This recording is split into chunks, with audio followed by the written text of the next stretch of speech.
Hello and welcome to episode 5 of the Tandy Boxing Podcast with John Tandy and me, Tony Mayger.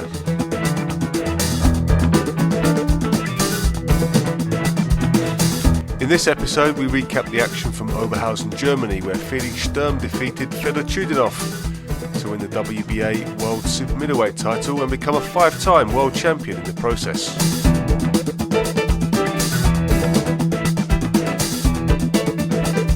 We also discuss a packed weekend of action coming up with Ola Afolabi facing Marco Huck for a 4th time in Germany. Terence Crawford defends his WBO World Super Lightweight title against Henry Lundy. And of course, the Super Bantamweight World title fight we've all been waiting for. Carl Frampton and Scott Quigg set to decide who's the best in Britain. As ever, I'm joined by renowned boxing trainer John Tandy. Good morning, John. Not too much boxing last night, but quite a shock to wake up to this morning for most people if they didn't follow the boxing last night. Felix Sturm is a 5-time world champion now by beating Fedor Chudinov last night. A little bit of a dodgy German decision, unfortunately. I think it was a decent fight. I thought Felix Sturm brought it to him and tried a lot harder than he did in the last fight, and I thought it was probably closer than the last fight. I think I still had Chudinov winning 117, 113, but I didn't think it was a total robbery. No, I watched it as well, and I think Felix Sturm started the first 3 rounds. You could argue that in Germany that the judges are going to give him those first 3 rounds because he was on the front foot and he was active. He seemed to take rounds 4 and 5 off and then kind of get back into it for the middle and the later rounds. But I don't think I'd have given it to Sturm, but he got the decision. He got the majority decision. One judge had it a draw, 114, and he got the other two on his side with was it 115 and 113 for both the other 2 judges. So it was a close decision, yeah, but not as close of a fight. I mean, Fedor Chudinov, he's got kind of one gear, and that's the top gear, isn't it? He just kind of powers into people, and he did look. Right towards the end of the fight, he did look as if he was tiring a little bit. As you said, Sturm started well, finished well. Middle rounds didn't do so good, but we're still trying to push it. We're still trying to throw his punches. I think the crowd obviously helped. Every time Sturm landed a punch, they went crazy. It was pretty quiet when Chudinov was landing. I think Chudinov was landing more shots. But I didn't think it was a horrible performance from Sturm. I thought his defence was quite good. I don't think he got caught with anything that kind of rocked him. Chudinov's obviously very strong, throws every punch with a lot of power. But I think that a lot of the shots were going onto the gloves. And vice versa. I mean, it wasn't a bad fight, and I could definitely see it closer than what I had it. As I said, I think Chudinov won through work rate and probably punches landed. But it wasn't a disgraceful robbery. No. What about that jab of Chudinov's though? That straight left jab straight through the guard of Sturm. He kept getting it through there, didn't he? He did, yeah. I liked his work on the inside as well, with the hooks to the body and the I think it was a left hook to the head he caught Sturm with quite regularly. And also a head to the head. Yeah, he's a strong head to the head. Yeah, that was a couple of times. I think Sturm had a little cut on his right eye from a head clash. Yeah, it seemed to happen quite a lot, didn't it? The head clashes. Yeah, I think Sturm realised that he had to put him on the back foot. He had to try and push pace. And obviously when both guys are going to come forward, neither have got back gear. It's the head clash is unfortunately something that happens on a regular basis, which again happened last night.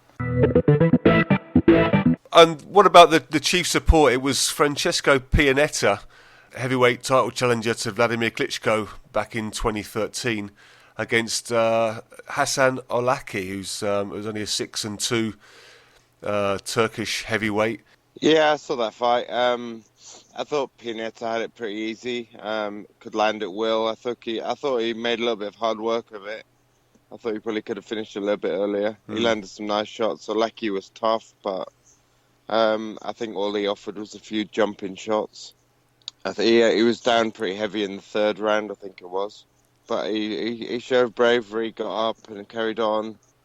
And Pianetta was just dominant, really, I thought.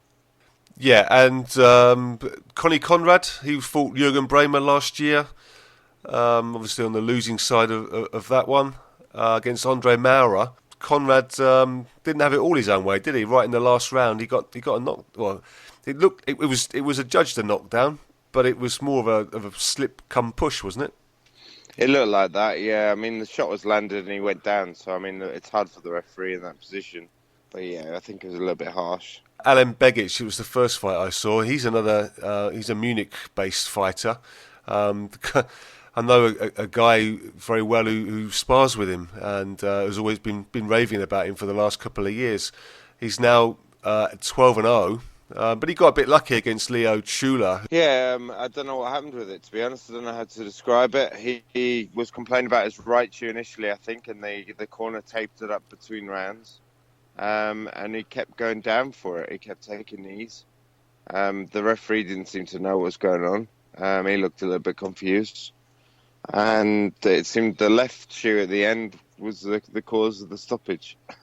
That was a win for Alen Begic. He's at 12 unbeaten. That was at super middleweight, and he was fighting at light heavyweight before. So we'll see. It's not really much of a test for him, but he will have to step it up if he's going to fulfill his potential. So moving on to Poland. What was happening in Poland last night, John? A bit of a shock, really. Mike Mollo, he was fighting an unbeaten kid, an 18-0, and yeah, he caused a shock. Obviously, Mollo's been around the block a little bit. He's fought some good guys. He's been the distance with the likes of Jamil McLean. He had some good fights against another Polish guy, Spitka, recently. Mm-hmm. But yeah, he was in against a guy called Krzysztof Zimnok. And he jumped on him, roughed him up a little bit, landed a couple of good hooks, and I think a right forearm took him out in the end, in the first round. Okay, and another one we'll just touch on over in the United States, in Minnesota, a guy that you know very well, Caleb Truax, got a win against Vermin Betancourt. Did you manage to catch any of that fight at all? I've read about it. I haven't seen it, unfortunately. No. A little bit early so far here.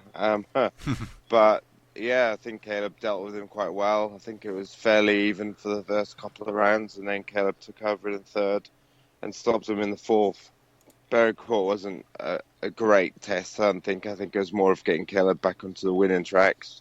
Good record, He was 29-1 when he came to the States. Yeah, he was 29-1 when he came to the States from the Dominican Republic.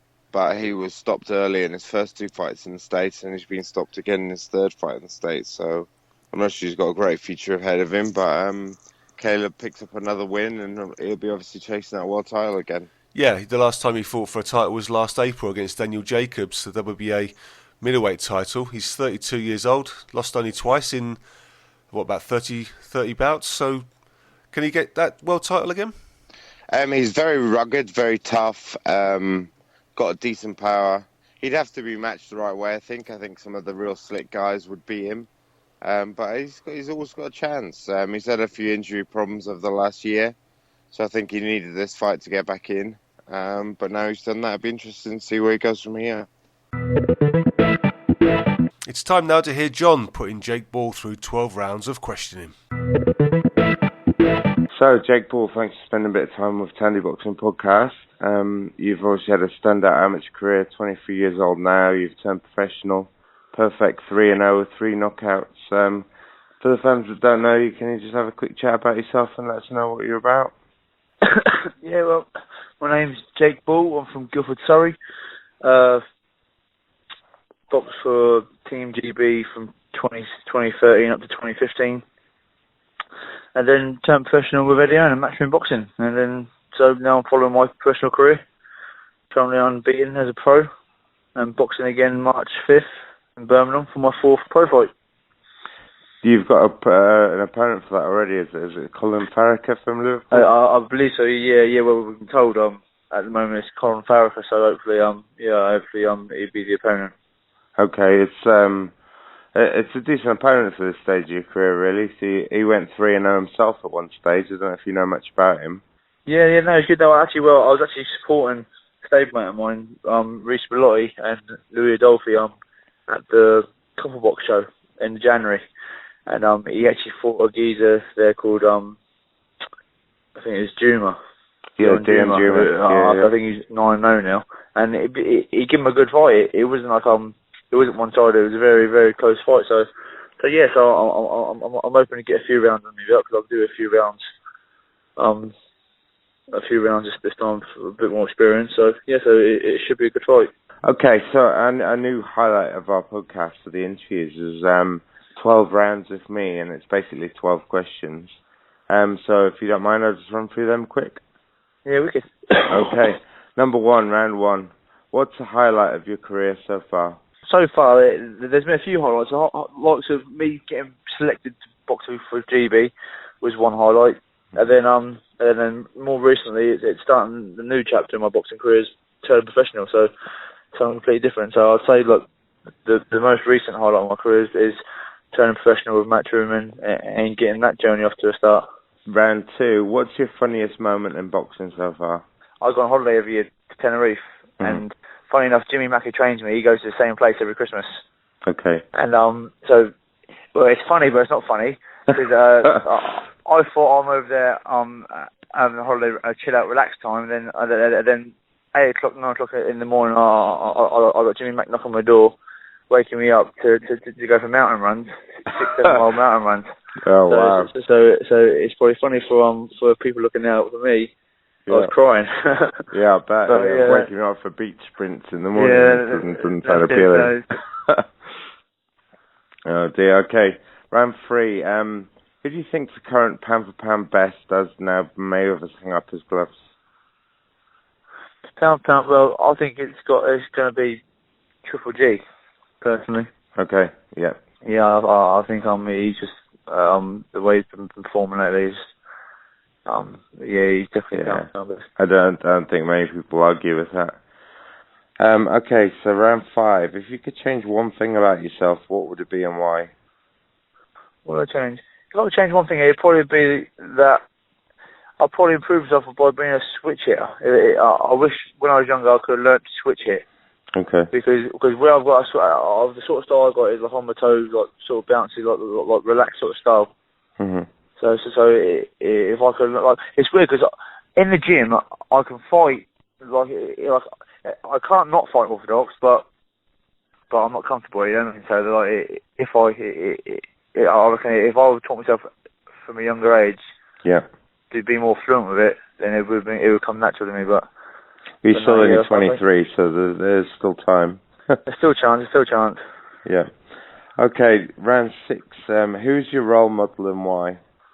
Role model with the two, Muhammad Ali and Sugar Ray Leonard. Always looked up to them. Just loved the speed, the movement, the footwork. The way they held themselves in the ring, and that I thought was amazing. Loved it. Okay, brilliant. Round 7. Where do you want to be 5 years from now? I want to be world champion 5 years from now. Yeah, world champion, fighting in big arenas, like in headline shows. Yeah, I think you've got all the potential to be there as well, mate. Yeah. Okay, round 8. If aliens landed in front of you and offered you anything, what would you take? Well, if we were sticking the lines of boxing, it'd be a world title. Anything else, like I'm not really greedy, man. Literally, if it's anything else, it'd be health and luck from my family. Okay, nice. My kids and wife. That's it. No, round 9. If you had a choice of any film role in any remake of any film ever made, who would you choose and why? I'll probably be Rambo, I think. Nice. Yeah, I'll probably be a bit of Rambo because I do like the old outdoors, getting dirty and grimy. So yeah, a bit of Rambo is a bit of me. Number 10. What's the most embarrassing moment of your personal boxing career so far? Most embarrassing? I haven't really had a lot of embarrassing moments in boxing. Not I think of anyway. Round 11. I'm pretty sure I probably know the answer to this already, knowing Jim. What's the most irritating thing about your coach? Most irritating thing about your coach is when we're training. Okay, I train up there 6 days a week up in Lewin. So when we're training, it'll take us through a killer session, a whole session, and then it'll finish off and say, "That's it, boys, you're done." So basically, in my mind, I've switched off now. Okay, I'm taking my bandages off, I'm taking my boots off, and then literally two or 3 minutes later, he'll come to you and go, "Oh, boys, groundwork, boys, circuit." So well, for now, I've come to try and like know it's coming now because he does it so often. But every time he does it, there's always as soon as he says, "Oh, that's it, boys, you're over," your brain switches off. I think that's it. I'm done. I'll test and finish now. Give it 2 or 3 minutes, and it's up. Groundwork, boys. Groundwork. Oh, a bit of service, boys. I wish I put a bet on the answer to that because I'm pretty sure I could have answered it the same way. Oh, mate, torture. Okay, round 12, final round. If you could live a week in the body of somebody else who's living or dead, obviously while they're alive, who would it be and why? It'd probably be someone like Floyd Mayweather, I think. Just to see, experience it. Yeah, because he's obviously at the highest level that you can get at boxing. So just to experience that level, and obviously once you've had a taste of it, it's just going to want it myself even more. From gloves to shorts, the Tandy boxing range includes everything you need for amateur and professional boxing and MMA training. Available exclusively online at houseoffraser.co.uk/Tandy boxing. Next week in Manchester, the big one, Carl Frampton, Scott Quigg. Yeah, I think Frampton's going in as the favourite. To be honest, I've changed my mind on this one a few times. Frampton's the IBF champion. Scott Quigg's the WBA champion. I think Carl Frampton's had a bit of trouble as of late with his fights. He hasn't looked as good. Had a little bit of trouble with Alejandro Gonzalez in his last fight. He was put down twice in the first round. Gonzalez was a little bit untested. He'd lost before, and he's lost since. To be honest, he lost his last fight but to be honest, he's obviously a bit of a puncher because he dropped the guy in the first round before going on to lose on points. Scott Quigg looked great. I mean, he knocked out Kiko Martinez quite early in his last fight. He's had some good experience, but I think another thing that people don't realise is Quigg's had 12 more fights than Frampton. He's had a little bit more experience. He's fought good fighters. He's fought Yoranda Salinas that he got a draw with, Renda Monroe that he got a draw with, and then avenged. But I think as of late, Scott Quigg's the man. He's looking good. He's got a height and reach advantage. I think it'll be a tough one for Frampton. I do as well, and I'm like you. I think I've changed my... When the fight was made, I thought Frampton had got it, but the more I see of Quigg and the more that attitude he's got and in the build-up to it, I really think Quigg will take this one. Again, it's something that I thought would happen, but again, after seeing Frampton go down quite heavily a couple of times in his last fight, you have to question whether he can take someone like Quigg's power, because Quigg's obviously... He's growing in confidence, growing in strength as he's getting older. I mean, the Kiko Martinez is a tough guy. Took him out pretty quick. I wouldn't rule out the stoppage totally. Okay, well, the undercard looks pretty good as well. Gavin McDonnell fighting for the WBC Silver Super Bantamweight title against Jorge Sanchez. Now, Jorge Sanchez is 15 unbeaten. Gavin McDonnell's also unbeaten, with just 2 draws on his record. Very similar record to Sanchez. Do you know much about these two, and how do you see it going? Yeah, I mean, Gavin McDonnell's always kind of been in his brother's shadow a little bit. Jamie McDonnell, sorry. It always reminds me of the back in the day with the Ricky Hatton, Matthew Hatton scenario. He was always a little bit in his shadow, but he seems to be coming out, and he's got an interesting fight here. I mean, Jorge Sanchez is 15-0. But he's been fairly easily matched. He's only ever fought in Panama, and he's been brought across to fight in a big arena. I think it'll be a big step up for him. And yeah, quite fancy McDonnell winning this one. Yeah, they train together as well, don't they? With Dave Caldwell, the brothers. Is that right? Yeah. I think they do a lot of round sparring with each other, and both similar weights. So yeah, it's interesting. McDonnell's had some good fights. He had his draw against Josh Well. It was a good result for him, I think. And his last fight, Jeremy Parodi, that was quite impressive. So yeah, I think he's starting to become his own fighter. He's obviously the chief support on this card. So it'll be interesting. I think he wins this one. I don't know what Sanchez brings to the table, but. Well, he's bringing his unbeaten record to the table probably, so that will move Gavin up quite nicely in the rankings. On the another undercard fight for the vacant Commonwealth featherweight title, Isaac Lowe against Marco McCulloch. Yeah, I mean, McCulloch's a strange one. McCulloch's up and down. I think he's very hot and cold. He's had some good wins in his time. Beat a former world champion, Dmitry Kilov, who was obviously a lot lighter, but he's obviously still beating him. But then he's been knocked out by German in the first round as well. Isaac Lowe's currently unbeaten. He's got a split decision draw with Ryan Doyle. I think that's his biggest test. Yeah, in his last fight. Yeah, in his last fight, yeah. But he's not really fought anyone of note, so it's an interesting. Depends what Marco McCulloch can bring to the table. I think if he can put on one of the performances that we've seen in the past, he's got a good chance to cause an upset here. Absolutely. And light heavyweight Jose Burton, also one of Joe Gallagher's stable. He takes on Miles Shinkwin for the British light heavyweight title. Both unbeaten, both with similar records. 14 wins for Burton, 12 for Shinkwin. Another great fight, isn't it? It is, yeah. Another one that you can't really call. Jose Burton's obviously a quality amateur. He's the tall of the two. I think he's got a good 3 or 4 inches height advantage. But he hasn't really been matched against anyone yet. They've been very careful with him. I think 11 of his wins have come against the negative record opponents, so like your journeyman. I think his best win is against Jermaine Smile, that he took out in the first round. So obviously he can step up. I don't know if you know, Smiley recently beat Lee Markham for the British title, the English title, sorry. So that was a good win. That's probably his best win. Shinkwin has got a little bit more experience. He's won a Southern Area title. He's fought against a lot better opposition. He's done the 10 rounds before. He beat an 11-0 Joel McIntyre, won on points.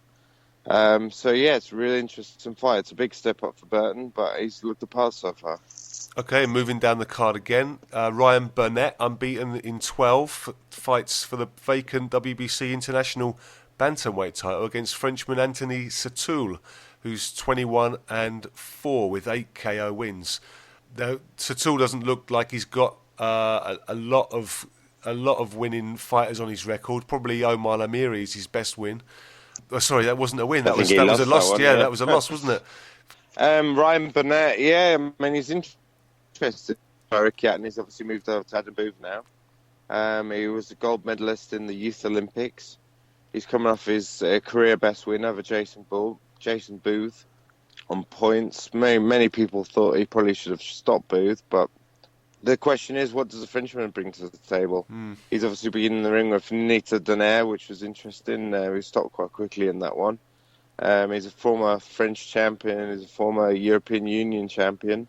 You mentioned the loss to Omar Lamiri. It was a majority decision loss. Lamiri's not bad, 16-2 now, I think he is, and he's European champion. So I don't think he'd be too bad. I think obviously Burnett's got to be a hot favourite to win it. But it could be interesting. Absolutely. And also Charlie Edwards, who's been highly touted matchroom fighter. He's unbeaten in 6, takes on Luke Wilton, 16 with 4 losses, 1 draw at flyweight. That's Luke Wilton, of course, losing to Kevin Satchell in 2013 for the British flyweight and the Commonwealth flyweight titles. Should be an interesting fight and a good test for Charlie Edwards, eh? Yeah, definitely. Charlie Edwards has looked good so far. It's another step up the ladder. It's the one that should win. There's a couple more guys on the undercard. Conrad Cummins, who'd be looking to get off a draw. One of Shane McGuigan's guys. Another one of Shane McGuigan's guys, Josh Taylor, who is a great amateur. He's definitely one to look out for. Yep. He's a tall kid, super lightweight. We've been down sparring with both of them, and they look really good. So, yeah, it'd be interesting. It's an interesting card, I think. It's got a lot of depth. Yeah, and just Marcus Morrison to mention at middleweight, 8-0 against Istvan Kiss. I think you might know Istvan Kiss from somewhere. Yeah, I'd Arthur Herman knock him out in, I think, mid-rounds. Tough kid. It should be interesting. I don't think he's a great boxer, but he's a survivor and a spoiler. and he should give him some rounds. Yeah, an absolutely mixed record at the moment of 23 wins, 23 losses. So one debutant to mention, Scott Fitzgerald at welterweight against Ben Heap, who's coming into the fight with just one fight behind him, and that's one loss. Also next weekend at York Hall, Dan Woodgate against Wadi Camacho. It's an interesting one, to be honest. I think they're both kind of on a similar level, where Dan Woodgate's 13-2, Wadi Camacho's 14-5. Woodgate's coming off 3 wins, but he's been a lot easily matched. He lost this last time he fought for the Southern area to a guy called Leon Senior, who was 9-1. Wadi Camacho, he's had 5 losses already, but he's been in with some good guys. He's fought China Clark, Tony Conquest, Stephen Simmons, and then obviously Craig Kennedy twice. So he's had some tough fights. Quite fancy Wadi turning it around in this one. I've seen a bit of Dan. He's fought on a lot of the cards that we fought on in the Camden Centre. Not a massive fan. It should be a decent matchup between the two, but I think I'm edging with Camacho on this one. Okay, and the other Southern area welterweight title clash is between Tamucha Mucha and Tommy Tea, who's 11 without loss. Yeah, I think Mucha's originally from Zimbabwe. It's an interesting one. It's the first step up for Tommy Tea. He's 11-0 with 1 knockout. Mucha's 11-0 with 3 knockouts, so you're probably looking for it to go to the cards. Mucha's coming off a career best win over Eric Hochcheng last time out. He stopped Eric in 6 rounds. Good win. Which is it is a good win. Eric's normally generally very tough, so that's a very good win. But yeah, Tommy Tea, we've got to see what he brings to the table. It's his first real step up. Okay. Well, just to quickly go over the rest of the card, Alan Higgins is on there against Wayne Reed. Some TBAs, Aaron Morgan, we've seen him at the Camden Centre as well. I think he's a regular down there. Yep. Darryl Williams, Ben Jones, Tony Milch as well. So there's going to be a good 20 bouts there, yeah. Yeah, there's Keon Thomas as well, and Elliot Matthews on there at the moment. I don't know if they're going to fight. But yeah, all of those guys are kind of on our circuit that we spar with regularly. So it's a very deep card. Well, the one I'm looking forward to the most next weekend is got to be Ola Afolabi coming over from the United States to take on Marco Huck for a 4th time. This time, Ola holds the belt though. He's got the IBO World Cruiserweight title. He's taking on Marco Huck a good time because Huck's coming off the back of that loss to Glavacki, that surprise loss to Glavacki, the first time he fought in America. So his confidence will no doubt be a little bit dented, but Huck fights on confidence anyway, and he's with 3 fights behind him against Ola and having lost none of them, 2 wins and a draw. I think he should be quite confident, shouldn't he? Yeah, I think so. As he said, it's probably it's the best time for Afolabi to fight him. For a confidence-wise, obviously Afolabi's coming off his potentially career best win. Absolutely. With a ring against Chakiev. Yeah, no doubt. 5th round stoppage against a 24-1 guy. Yeah, which in is Russia. Pretty impressive. Yeah, in Russia. Yeah, very impressive. And Huck's obviously coming out quite a nasty knockout against Glowacki. But as I said, I mean, Huck's not lost to him yet. He's won 2 and drawn 1. They've all been close fights. It's interesting. Afolabi's obviously tough, never been stopped. Huck's really been around the block. You don't know if the fight's starting to catch up with him now. I think because of Huck's style, it's going to be... His career's never going to last as long because he's not very slick. He kind of gets hit to hit. And whereas Afolabi tends to move a little bit more. His time's starting to catch up with Michael Hupp, but we said the same about Felix Sturm, and he's obviously proved us wrong last night. Terence Crawford against Henry Lundy for the WBO Super Lightweight World title. That's got to be the standout fight, isn't it? Yeah, I think so. Terence Crawford is obviously the people are talking about him being the next sort of to step into the gap that Mayweather's left. He's had some good wins. He's beat the likes of, I think the most impressive for me was when he beat Gamboa. But, he's had some great wins. He's come off a win over Derry Jean. I think he's 27-0. Henry Lundy's a tough kid. He actually called me to train him at one point.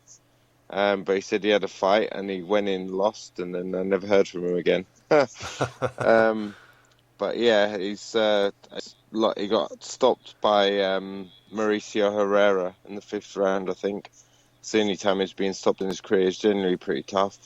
But a couple of guys that Crawford's beaten, Ray Beltran and Thomas Delorme, have actually beaten Lundy already. So you'd kind of favour Crawford in that one, I think. Yeah, I think I'd favour him anyway. Anyway, what else we got over there next weekend, John? We got the undercard, Felix Vergedo against William Silvers, interesting. Vergedo's 19-0 against Silvers, who's 23-0. Someone's O has to go. Somebody's O definitely has to go in this one. Big step up for Silva, more so than Vergedo, I think. Silva's always won well, but against limited opposition, so I think it's a good fight. Vergedo's coming off a couple of good wins against 27-3 to Santos and 16-0 Nigeria. So Vergedo's got to be the favourite in this one, I think. But never rule out an undefeated fighter. Okay. I think almost everybody except Emmanuel Taylor is unbeaten on that card. Yeah, there's another good fight on the undercard. Shane Monahan against Janne Forsman. Shane Monahan's looked pretty good so far. He's beat one of my ex-guys, Donovan George, in his last fight. Valencia Zuniga, Alva Mariki, Anthony Smith. He's got some good experience in his 26 wins. He's fighting a kid called Janne Forsman, who's 21-3. He actually fought one of the guys from over here, Over Mackenzie. Was stopped in 2 rounds. He's won at a pretty low level so far. Every time he's stepped up, he's tend to lose. So I think Shane should be too good for him, but we'll see. Okay, well the other standout card is in Anaheim, California. That's Leo Santa Cruz against Kiko Martinez for the WBA Super World Featherweight title. Leo Santa Cruz has he had a draw in his second fight, but he's gone from strength to strength. He's 31-0 now. He won. I think he's a 3-weight world title, world champion. Won the IBF Bantam. He's won the WC Super Bantam. He's won the WBA Featherweight. So he's cruising. I mean, he's the man to beat. Kiko Martinez obviously coming off that knockout loss to Quigg. He's had a couple of wins since then. But yeah, it's a big test for him. How much does Martinez get left? He's normally a tough guy, but this is a tough one for him. It looks, according to Box Records, at featherweight. Oh, is it? The super featherweight title. So okay. Obviously they've moved up from super bantam, I guess. Okay, so this will be this 4th weight division that Santa Cruz has fought for a world title in. Exactly. Yeah. Okay. Wow. Super bantamweights Julio Seya with only 1 loss, 30 wins, against Hugo Ruiz, 35-3 for the WBC Super Bantamweight title, world title that is. This is a cracking fight. It's a rematch actually. The first fight Seja won in the 5th round, but he was in big trouble. He was down in the 3rd, heavy left hook. Very lucky to survive the round. I think he had about 30 seconds left to survive. Ruiz came on, just couldn't get him out of there. And then Seja came back and he landed his own left hook and actually dropped Ruiz, and it was about a similar length of time left in the round. But Ruiz couldn't cling on, and Seja won that one. So yeah, very interesting. Ruiz had got a little bit of height and reach advantage on him, which he used well in the first fight. They both got a bit of power, so yeah, it's interesting. Okay, the other interesting fight at heavyweight is Gerald Washington against Oscar Rivas. Washington 16 without loss, just 1 draw, and Rivas is 18-0 with 13 knockouts. Now he's a Venezuelan, I believe, no, Colombian fighter, Oscar Rivas. That should be a good test for both, shouldn't it? It's a bit of a crossroads, I think. Obviously, Gerald Washington had his draw against Amir Masur recently. and that was his first real step up. Rivas hasn't really had a step up yet. I mean, he's beaten some good guys. I think his last 2 fights he fought Jason Petaway, who's I think 17-2. He's not bad. He knocked him out in the first round. Very able, a guy I know pretty well from Minnesota. He knocked out in 2 rounds. Who's a very good amateur as well. So no, it's an interesting one. Definitely a crossroads especially for Washington. I think he's getting on a little bit now. He's 33, 34. He's got to start winning against these guys to have a chance to make it. So yeah, it's a very interesting fight. So the other title fight at Super Bantamweight is in Birmingham this weekend. Sean Davis against Jason Booth for the vacant English Super Bantamweight title. Jason Booth is obviously coming off that loss to Ryan Burnett last time out, in which he announced his retirement, which was a little bit short-lived because he's back in the ring again on the same night that Ryan Burnett's on. same night that Ryan Burnett's fighting again. So yeah, interesting. Sean Davis is 8-0. He's had no knockouts, but he's been up against sort of tough journeymen so far. I think he's only had one opponent with a positive record. Those guys are generally tough and they'll give you the round. So never rule out Jason Booth. He's a good guy. He's been around for a long time. He's a good fighter. But I think once you start talking about retirement, it kind of signifies the end of you. So obviously come back for a bit of cash. Yeah, who knows? I mean, it depends how good Sean Davis is. Points wins, obviously, the most obvious scenario, but never rule out Jason Booth. Well, that's all for episode 5 of the Tandy Boxing Podcast. As usual, if you like the pod, then please let us know by sending a message to us via Twitter at TandyPod, or we'd love to receive your emails at tandyboxingpod@gmail.com. Until next time, stay safe and take care. Goodbye for now.